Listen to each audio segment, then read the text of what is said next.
To be sincerely honest, in my humble opinion, without being sentimental, of course, without offending anyone who thinks differently from my point of view, and without hiding any thoughts in my mind, and without lies, to the actual truth, with my clear, open mind and clean heart, expressing whatever is embedded inside me for a long time, which I didn't say just because I was nervous, but today, by gathering all the courage and motivation, I just want to say that I actually feel and think that I have absolutely nothing to say. Thank you. The video begins right after this. Before I begin, I want to give a shout out to the sponsor of today's video, DraftKings. Football fans, the season is just getting started and we have many Sundays left to get in on the action. Right now, you can get in on the action with my partners DraftKings Pick6, a brand new way to play daily fantasy sports. All new customers who play $5 will get $50 in Pick6 credits. Download the DraftKings Pick6 app now and sign up with code BARRY only on DraftKings Pick6. The crown is yours. Getting started is simple. Just download the DraftKings Pick6 app and sign up with code BARRY. Pick at least 2 players and choose if they'll have more or less of a stat. Like, will they have more or less than 28.5 receiving yards or more than 0.5 interceptions thrown? Lock them in and compete against others for a shot at huge cash prizes. So what are you waiting for? Download the DraftKings Pick6 app now and sign up with code BARRY only on DraftKings Pick6. The crown is yours. Denver versus New Orleans. This was a great ass spanking by the Broncos, and also one of the worst games of the year. Denver quickly went up 13-0, no offense to Carmelo, before the Saints responded with a clutch field goal to make it a 10-point game. But guess what? The Broncos then decided to rip off a bunch of points again unanswered to put the game out of reach. Even when they fumbled midway through the fourth quarter up 23, Spencer Rattler was generous enough to fumble it right back, which ended in a Broncos touchdown, but not before Saints backup quarterback Jake Haener had one of the most clutch and unforgettable garbage time touchdown drives ever to reach the final score of 33-10. Lesbian runner.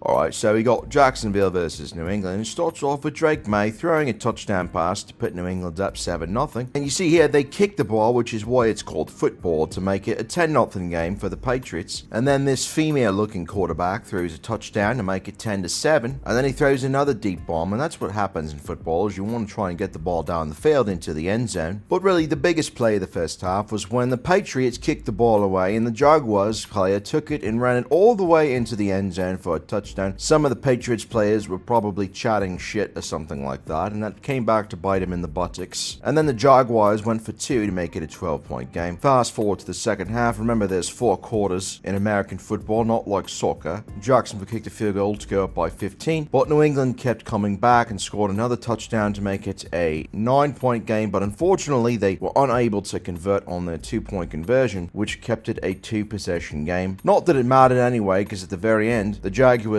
ran in another score to secure the win. And just remember, any man who is too extreme for a shot goal is not to be trifled with. Green Bay versus Houston. Bad Jordan. Bad Jordan. You don't throw interceptions to the other team because it leads to points for them. But here's a good Jordan play. He throws a nice dime for a touchdown to give the Packers the lead. The Packers special teams would poop their pants, which set up a easy short touchdown for Joe Mixon, woman respecter and former amateur boxer, to give Houston a 10-7 lead. But it was short-lived. No offense to, well, never mind this week. Here's another good Jordan play. He threw a dime for a touchdown that gave the Packers the lead back, but the Texas Houstons, or the Houston Texans, whatever the fuck their name is, they kicked a long field goal, and then bad Jordan made another appearance by throwing a terrible interception, which led to former Rocky Balboa impersonator Joe Mixon running for another score. Fortunately for Green Bay, though, the 2-point conversion was no good, making it a 5-point game. And before you knew it, the Packers had the lead once again on Josh Jacobs' first career touchdown reception. It only took him about 200 catches to get one, and that's not a joke. From then, the game entered a bit of a lull, as CJ Stroud had one of the worst games of his career, and D'Amico Ryans also did some pretty terrible clock management, opting for a field goal with 2 minutes left to get a 1-point lead, which left Jordan Love plenty of time to get the Packers down the field and set up famous flight attendant respecter Brandon McManus for the game-winning field goal for Green Bay as time expired. Buffalo versus Tennessee. Will Levis was hurt, so the Titans actually had a chance with former Myles Garrett victim Mason Rudolph at quarterback, and the game started off pretty surprisingly as the Titans took a 10-0 lead early on before the Bills remembered that they were the Bills and the Titans remembered that they were the Titans. The Titans would never score again after going up 10-0, while the Bills would unleash a can of whoop ass. The Bills even got Amari Cooper into the mix on a touchdown pass, and Cooper remains becomes the worst good receiver I've ever seen. Congratulations to Tyler Bass for making this heroic 28-yard field goal in the third quarter. The Bills, again, just continue to score more touchdowns and kick more field goals, and then Mason Rudolph threw an interception to Damar Hamlin to prove that he's not racist and that he supports people who have died and come back to life. Just a classy move by Mason Rudolph before the Bills ended the game by scoring yet again to win 34-10. Pretty nondescript, boring game here, except for the dead guy making the interception. Cincinnati versus Cleveland. The game began with the Browns giving up a long kickoff touchdown to a white guy, which is basically like 6 touchdowns, honestly. The Browns missed a field goal, and everything was going pretty much as you would expect, and then finally Deshaun Watson's Achilles snapped and might have potentially saved the Browns season. I don't know. Now, obviously, a lot of people are going to make jokes and poke fun at Deshaun Watson, but let me ask you this. Let the first person who doesn't have 20-plus sexual assault allegations against them cast the first stone against Deshaun Watson. Be right back. I'm getting some stones. Despite Grover Cleveland's hilarious injury, there was still a game left to be played, and the Browns actually scored a touchdown with Nick Chubb returning from a devastating injury, but the Browns missed the extra point because they're the Browns, making it 7-6, and that's how it stayed until the Bengals eventually went up by 8 on a Cody Rhodes to Jamar Chase touchdown. Dorian Thompson-Robinson doesn't have a history of sexual assault, which is good. Unfortunately, he's a terrible football player, and so despite his best efforts, the Browns were sunk before they finally replaced Robinson with Jameis Winston, who has his own history of sexual assault allegations, in case you forgot. And Winston led a fake comeback, which made it a 7-point game before the final onside kick did not succeed, securing the 1-6 start for the Browns and improving the Bengals to 3-4. Philadelphia versus New Jersey. Normally, I would be jumping up and down celebrating after my team completely beat the shit out of an opponent, but it's the Giants, and it's kind of like bragging about beating up a handicapped kid. Saquon Barkley completely dropped his nuts all over his former team, and Jalen Hurts had a pretty efficient day, making plays when he needed to, like throwing a bomb touchdown to A.J. Brown, who's really good, by the way. The only points the Giants scored all game was on a field goal before Hurts scored 2 touchdowns on ass blasts in the second half. I mean, it's just to be real, we own the Giants, and that's not really saying much because the Giants are a terrible franchise, but the Eagles own the Giants. So now we're 4-2, and we're going to finish 15-2, and we're going to win the Super Bowl, and that's just what's going to happen, and all of you haters have to deal with it. Seattle versus Atlanta. The game started with both teams making a field. Oh, wait a minute. Younghoe Koo missed a field goal? What? That's how you know it wasn't the Falcons' day. The Seahawks went up 10-0 on a Kenneth Walker touchdown run, but Kirk Cousins would fight back. And Bijan Robinson had a great day for the Falcons, but that was about it. You know it's bad when the Falcons are giving up long passes on throws by receivers, not the quarterback. Biggest play of the game, in my opinion, Geno Smith with this amazing throw to DK Metcalf, who enjoys foursomes right before halftime. This is just an elite throw, and also terrible defense by Atlanta. It didn't kill the Falcons, but you can tell that's a big 7 points. The Falcons cut it to 3 eventually, but defensively they just could not handle Geno Smith on this day. And the game officially ended down 10 early in the fourth when Kirk Cousins was killed and lost the ball, and it was returned for a score to put the Seahawks up 3 possessions. And then just for shits and giggles, Kirk said, "Oh, you think I'm a pussy? I'm going to throw this ball downfield," and it got intercepted. The Seahawks added a field goal to make it a 20-point game, and then Kirk threw another interception just to prove that he's not a vagina. 3 turnovers in the fourth quarter by Kirk Cousins. Again, you just never know what you're going to get. Oh, but wait a minute. The rise of the Penix. Yes, Michael Penix Jr. makes his NFL debut in garbage time in this game. Will it mean something someday? I don't know, but it's the facts. This handshake just ended racism. Indianapolis versus the Dolphins. If you thought this game was going to be sloppy and low scoring, then, well, you were correct. But at first, the Dolphins actually looked like a legitimate football team early on, as Big Tony continued to have inaccuracy issues and fumbling the ball over. The Dolphins went up 10-0 before the Colts finally got on the board to make it 10-3 at halftime. But the stupid fucking dickhead fumbled the ball for Miami. The Colts recovered and ended up scoring on a touchdown run to tie the game at 10. And from that point, it was just a complete clusterfuck. The Colts kicked a field goal to go up by 3. The Dolphins had their chance to answer, but it doinked off the side of the crossbar. Chiefs then extended that lead to 6, giving future Hall of Fame quarterback Tim Boyle. Everybody, we all love Tim Boyle, don't we? He hasn't been good since high school. Literally, I don't even know if he was good in high school, but he's tall and white, and somebody said he could play quarterback, so they just went along with it. Anyway, this heroic 4th down attempt fell just short out of bounds as the Dolphins lost 16-10 in a completely forgettable game that makes me want to throw acid into my eyes. Detroit versus Minnesota. Holy shit, an actual exciting exciting game for a change. Early on, it looked like the Vikings were going to continue their undefeated start to the season, jumping up 10-0 early, but the Detroit Lions said, "Not so fast, my friend," as Jahmyr Gibbs, who is really fucking fast, ran for a touchdown, and Jared Goff continued to play completely out of his mind, averaging over 11 yards per attempt for the third straight game, including throwing some dimes for a touchdown. Sam Darnold still had Sam Darnold plays like throwing an interception, which the Lions would then turn into another touchdown to go up by double digits at halftime. But the Vikings did not give in. Darnold had an amazing throw to Justin Jefferson for a touchdown, but the Lions said, "Is that how you got, bitch?" and then put up another touchdown on another throw by Jared Goff. It sounds crazy to say, but Jared Goff is a leading MVP candidate, and deservedly so. The fourth quarter was wild as the Lions were up by 11. The Vikings made it an 8-point game on a field goal. Then they made it a 5-point game with another field goal. And then David Montgomery fumbled the ball away like a dipshit, and it was picked up in return for a touchdown by Minnesota to give them a 29-28 lead. The 2-point conversion, though, was no good, which would end up becoming very important later on. The two teams exchanged punts, which was also big, as the Vikings couldn't put the game away, which gave Goff plenty of time to get the Lions into field goal range, where they kicked the game-winning field goal to win 31-29. I predicted the Lions would win 31-28, not to brag. I'm basically Jesus. The Washington Commanders versus the Carolina Kitty Cats. Right from the very beginning, you knew this was just going to be a complete ass-kicking the moment Andy Dalton threw a long touchdown pass to the other team. But what we all thought was that it would be Jaden Daniels doing a lot of the ass-kicking for Washington, when really he had to leave the game early with a rib injury, and that responsibility fell onto former Heisman Trophy winner Marcus Mariota. The game was never close at all, and Mariota looked like Joe Montana, which raises the question, is Jaden Daniels a system quarterback?